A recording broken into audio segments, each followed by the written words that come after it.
Hey everybody, thought I'd pop back on here again. I'm driving in the truck, so it seems to be the best place to do it. I am going to start doing a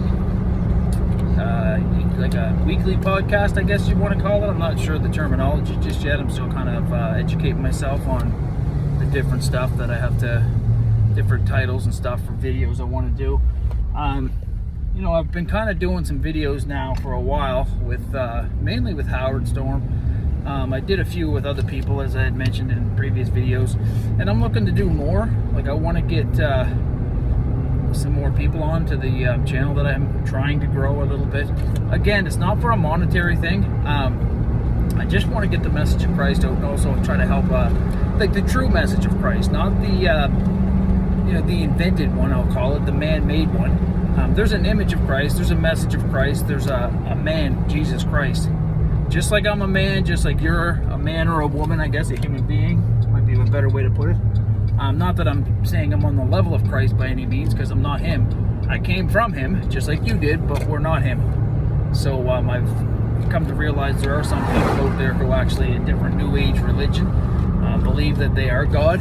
And I think of it this way: my child, my two boys are my sons. I'm their father biologically. Now, I have two stepdaughters that are not my biological daughters, but they're my stepdaughters. And, those children, my two boys, Dustin and Lachlan are their names. They're 23 and 21. They're a part of me. They're part of their mother. But it doesn't make them me, they're going to carry on characteristics of me, a gene pool. They're going to carry on some habits that I've probably passed on to them over their lifetime and over mine with them. Doesn't make them me.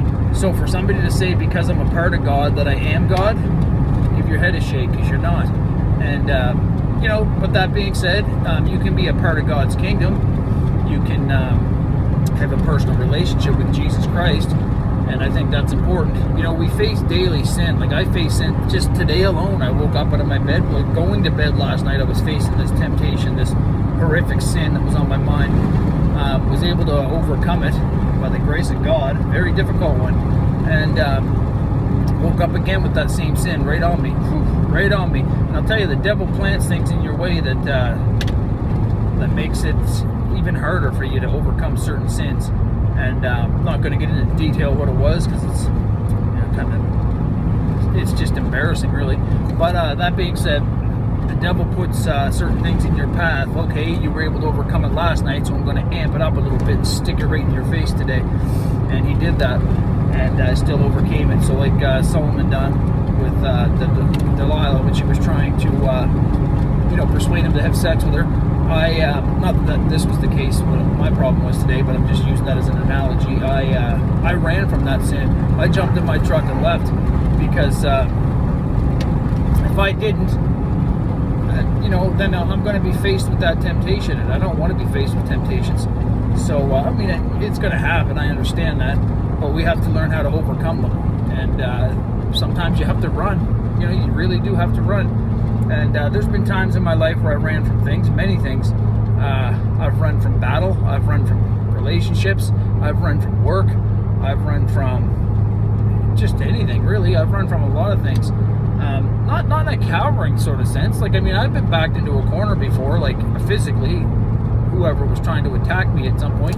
Because of my years of martial arts training, I try to just walk away from fights. No point, trying to hurt somebody or, end up, really injuring somebody. Not that I'm this big hero. I've taken beatings over the years too, but typically because I was drunk. Because when you're drunk, you don't have the same frame of mind that you do when you're sober. At least I don't. And you get drunk, you get 10 foot tall, bulletproof. So I feel like, oh yeah, I can take on the world. And all of a sudden, I'm getting blows rain down on the side of my head. Probably warranted. I don't recall them a whole lot, but why I ended up in that position. But I was there. Anyways, outside of that, I try to walk away from a fight.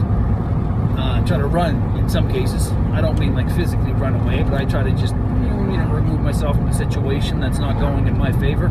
Some people you can de-escalate by choosing your words wisely. Other people are just in it to, they want to fight you no matter what. They just want to battle. So for me, I've had people insult myself, insult my kids, insult my family members, insult my girlfriends at the time.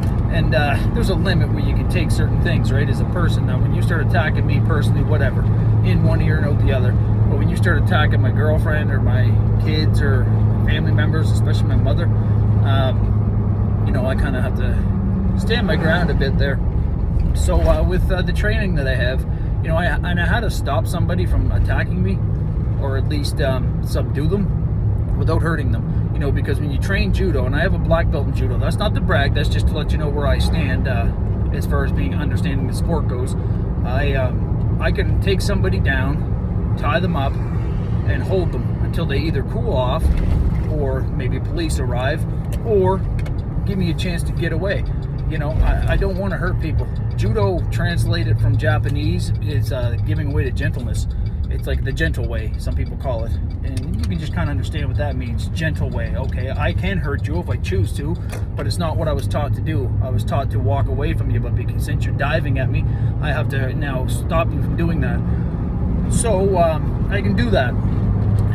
But the point of what I'm saying is to run away from battles does not make you a coward.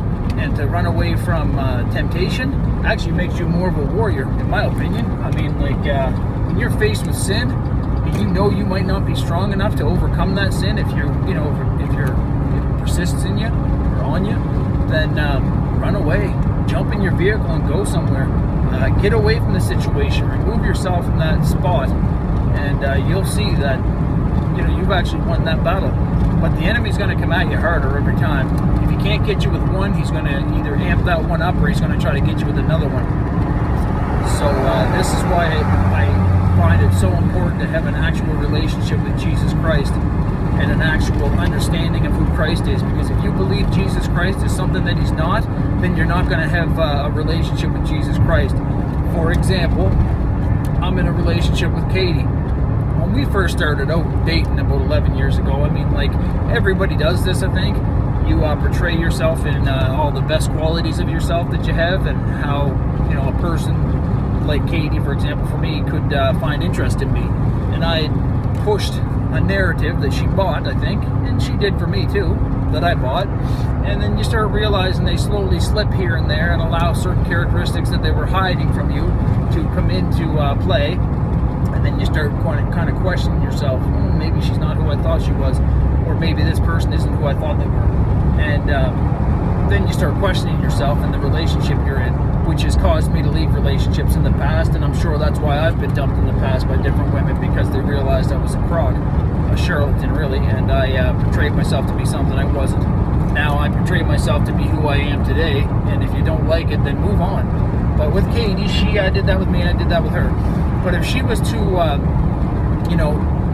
if I was to hold on to that image of her and only see that, but not see other parts of her that I see today, then that's a false image of that woman. And I'm not actually in a relationship with the true person that's there. I'm only in a part of a relationship that seems convenient to me, that seems, appealing to me. And overlooking all the other things is, or trying to completely ignore them, is not fair to her, not fair to me, and it's not genuine. So that's the same thing with Jesus Christ. If you only have an image of Jesus Christ that backs up what you want him to be, or what you expect him to be, or what's beneficial for you, that's not a relationship with Jesus Christ. That's a made-up Jesus Christ. That's a genie in a bottle Jesus Christ that you can just rub on the side and get some wishes made. Don't do that. Please don't do that. And the reason why I say don't do that is because I've done that for years. And when I come to realize who Jesus Christ actually is, I realized, I made some big mistakes in my life, didn't I? So I started saying, you ask for forgiveness and he gives it to you if you ask for it. It's already there. You just have to ask for it and accept it, which is a very difficult thing, accepting forgiveness. For me it is. I can't speak for everybody. I'm just giving you how I feel. But get the relationship with Jesus Christ straight, because if you get the actual true relationship with Christ, the enemies, the devil, the demons, the principalities of the air, whatever it is, they're limited to what they can do. Now God will allow certain testing to happen to you. Why he allows certain testing, I don't know. I'm not God. It's way beyond what I can understand. but I accept the fact that he knows what's best for me. If you believe in the book of Romans chapter 8 verse 28, then you'll accept when you're being tested. When you're being tempted, that's an enemy thing. God doesn't tempt us, but he allows testing. He allows us to be tempted. He allows us to build our character. It's like a test you take in class, which I struggle with this analogy too, because Howard Storm tried to break it down for me a couple times, and man, I fought him on that for even to this moment in my life. I still want to fight him on it. But he said, you take tests to test your knowledge to see if you can move on to the next level, which is exactly what life is. And I mean, I don't know why I fight him on that, because it's true, but it bothers me. It's just like, maybe it's just because I'm not a great test taker. I don't know. I take a lot of tests, and I'd like to do much better than I do. I mean, I do okay, but obviously you want to do 100 on every test, but when you're only getting 70s and 80s, that's not 100, So bottom line is, it bothers me. I don't feel like we should be tested like that. However, I'm not God. God knows what's best for me. So I accept that. It might be difficult. I have to eat some humble pie. I have to put my ego aside, and I have to say, okay, God, since I told you I was going to trust you, I'm going to trust you now. And I live by that, and you should too. And understand that we have a loving, caring God who would, come to this planet and be tortured and brutalized and raised back from the dead so that you and I can go to heaven with him. What parent would do that? I mean, probably every parent out there watching this right now would say me, but would you actually? Yeah, I probably would, and that's just the truth. And I am sure that most parents would too, but I'm sure there's parents out there that might hesitate when it comes to their physical being. Maybe I'm wrong, and I hope I am, but God, he loved us so much that he did that. So sent Jesus Christ here. I couldn't imagine sending one of my sons into something like that for the betterment of another person. I mean, even if it was right, even if it was the proper thing to do, and I'm sure, it would be, it would just be, what's this thing doing? Excuse me, guys, just driving here, and there's a girl trying to turn around in the middle of the road, oncoming traffic. But anyways, I lost my train of thought there, just kind of looking back to see if she's okay. But I don't know if I could do that with one of my sons. I don't know if I could send my son into a situation I knew that was going to be very detrimental to his physical being. That'd be tough for me, man. Even if it was like, I know by you going through this, every person behind you now, or whatever group of people you're trying to do this for, is going to have a better life, is going to be saved, is going to be saved in the fact of maybe torture or genocide or whatever the case may be. Would I be able to send my son into that? Probably not. I'm not going to lie to you. I would rather say, send me. I'll just go and do it, so you guys don't have to. That's just me. But Jesus Christ being God, there's where the that's the catch-22 situation there for me. It's like, well, you sent your son is you, like a part of you, like you guys are the same, you always were, always will be. And it's just mind-boggling. So God knows better than you and I do, is my point. And I hope this all makes sense to you guys. I hope that I'm doing a lot of research right now on LDS teachings for whatever reason. I did it a few years ago, and I was really into it, man, my heavens. And then all of a sudden I kind of, okay, I had enough of that. But it keeps drawing me back. I've actually spoke to a few missionaries and good, kind people, kind girls, because they were girls I spoke to. But when you disagreed with them, they tried to demonize you. What I mean by that is, oh, you're not going to listen to everything we say? Okay, well, I know you have some appointments with other ones that are going to talk to you. We're going to tell them that how bad of a person you are, how don't bother wasting your time with him, because he's not a person you want to talk to, not a person that's going to agree with everything you say. As a matter of fact, he's going to start trying to reveal the truth to you, the truth of what Christianity actually is, and how much of a dogma and a farce the LDS teachings actually are, based on a lie. That's just my, it's the truth. It's not even just my opinion, because I actually tried to find the good in the church. I tried to find the truth in it, but when you can't find truth through a lie, you can't. The foundation of that church was built on a lie. And so are many other churches, Muslim churches, Judeo-Christians to a certain point, Buddhists, just so many different religions that are based on lies. If you want to know the truth, where do you find it?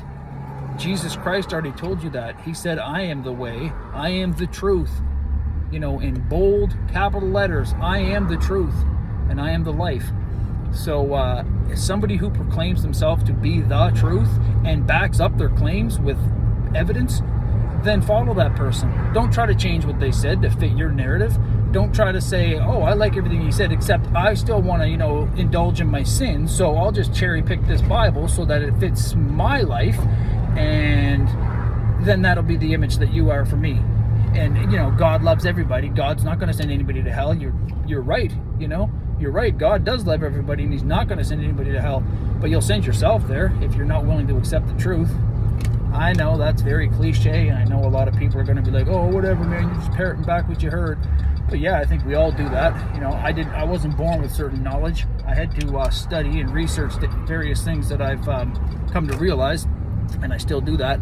So yeah, I guess I am parroting back what I've read, but it's just the truth. I agree with that. The truth of the Bible, the truth that Jesus Christ is who he said he is. I believe that, and you should too. Really look at your religion. Really look at your superiors in your religion, your pastors, your imams, whatever your religion may be. Really ask them some hard questions and see if they demonize you. And if they start demonizing you, they're not ready for the truth. Walk away from that religion. Don't go in there trying to attack them. Just gently ask them questions. Why is this or why is that? Just see if you can get a reaction out of them in a positive one, or maybe not a positive one, and then you can make up your mind if they're just full of BS, or if they're actually trying to save your soul by maybe not save your soul, because they can't do that, but maybe offer some type of guidance to the person who can save your soul, and that's Jesus Christ. So I have to go now, guys. I'm picking up my son. We're going to go work, but I'll wait to hear some comments from you guys, and any advice or any testimonies or anything like that you might want to share. I'd love to hear it. So God bless everybody, and talk to you again.